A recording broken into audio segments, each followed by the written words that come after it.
Probably one of the most important steps in your makeup routine is making sure that you blend your foundation from your face down to your neck. I didn't do this for the longest time, and I noticed in pictures that my face would be a different color than my neck. You definitely don't want that. It just looks completely unnatural, and obviously we're not looking natural with a whole face of makeup on, but when it's blended all like seamlessly, I promise you your makeup is going to look so much better. So just go ahead and take your foundation, and I'm gonna go ahead and put this on my brush, and just go ahead and blend it all over your face and then down to your neck.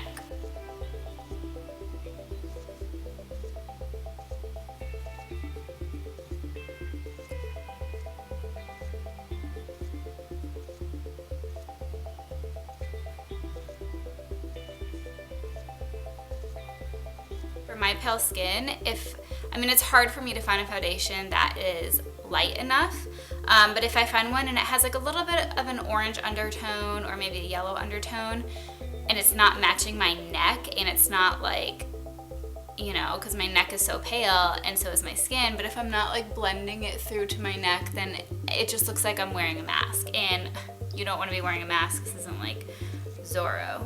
The next tip is how you're applying your concealer. Now, you may be doing the old school way, which is a lot of us make this common mistake. I did it for so many years. So a lot of people will go ahead and take the concealer and apply it under their eye like this. That's not what you want to do, because the whole point of concealer is to conceal.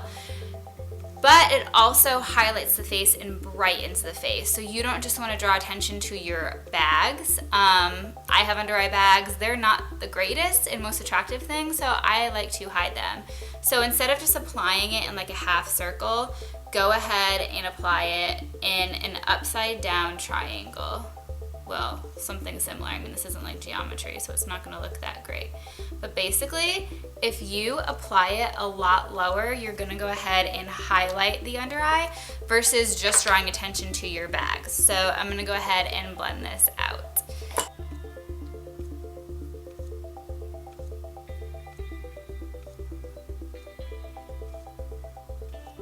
This takes forever to blend. This is like crazy.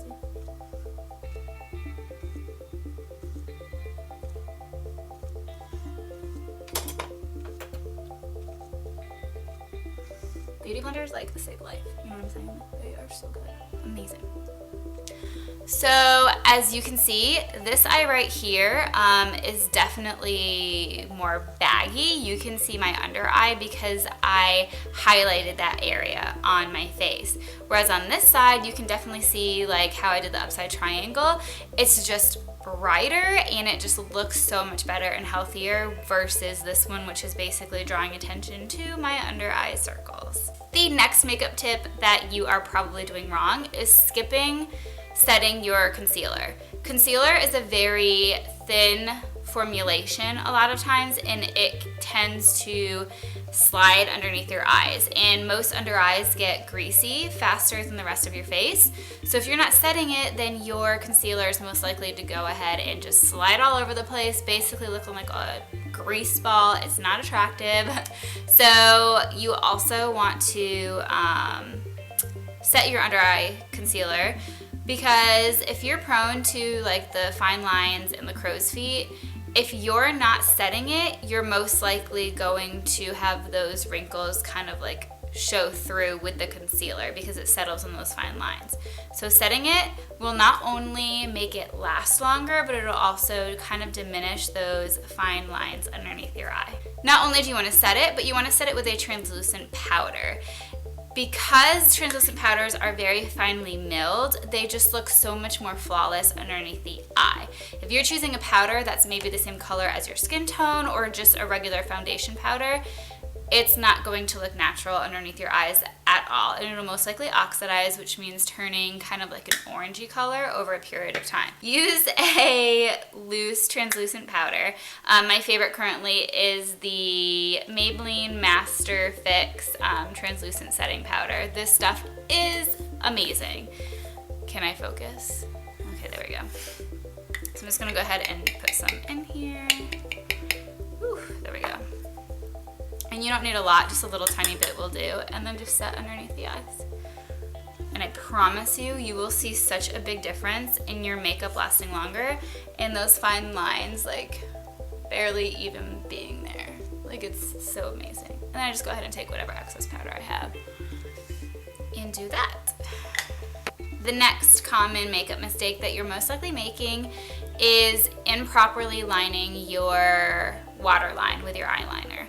So most people will go ahead and take their eyeliner and line like the entire eye. You don't want to do that. You basically want to go ahead and take it in line from the outer corner into about the halfway portion on your lower lash line.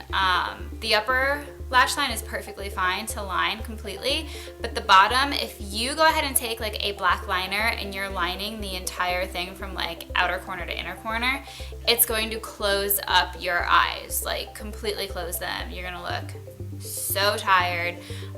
It's basically just not a good look. So I'm gonna go ahead and show you on one eye how to improperly line your lower waterline versus the other eye, how to properly line it.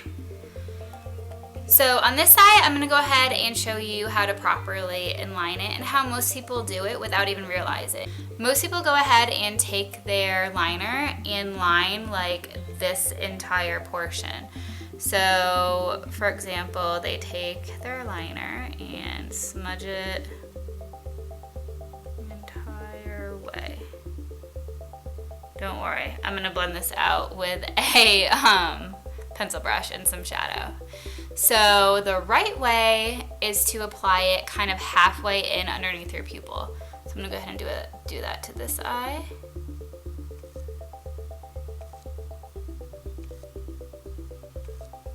And now, so we don't look like so janky, I'm gonna go ahead and take just a pencil brush and some shadow and just kind of like smudge it out. That way, like, I look human versus whatever the heck this is.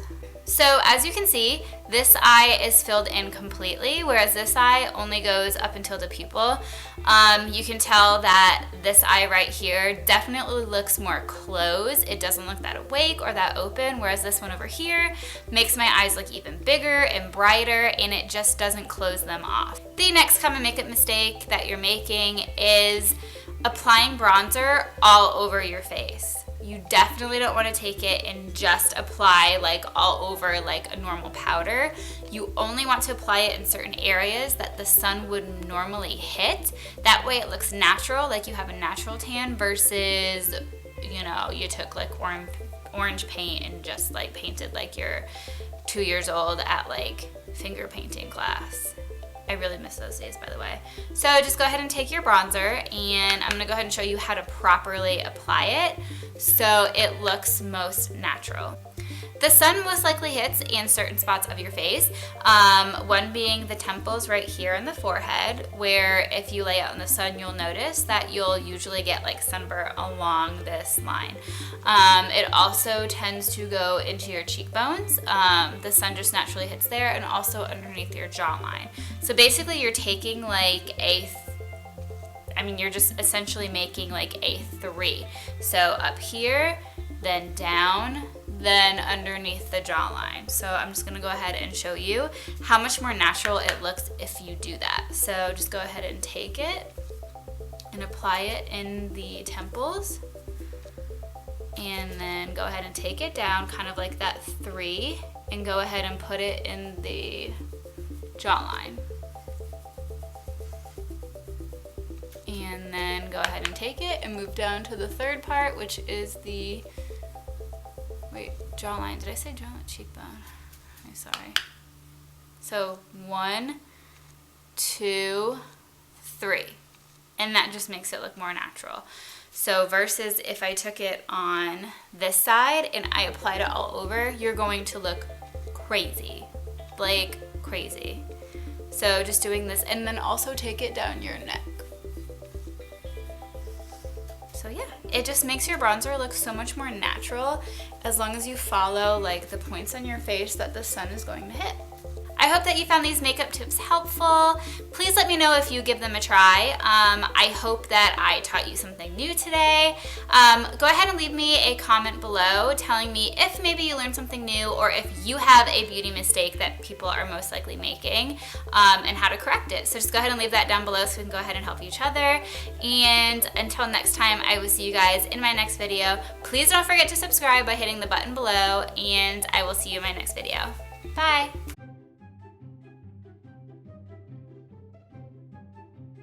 Getting over being sick and I sound so terrible. Help me.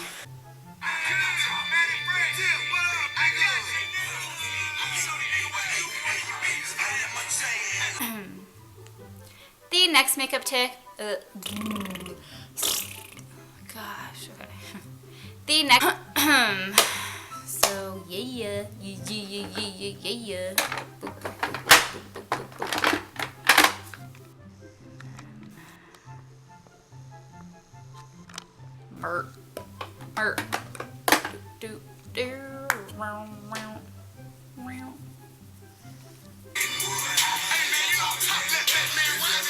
That is. That's so weird.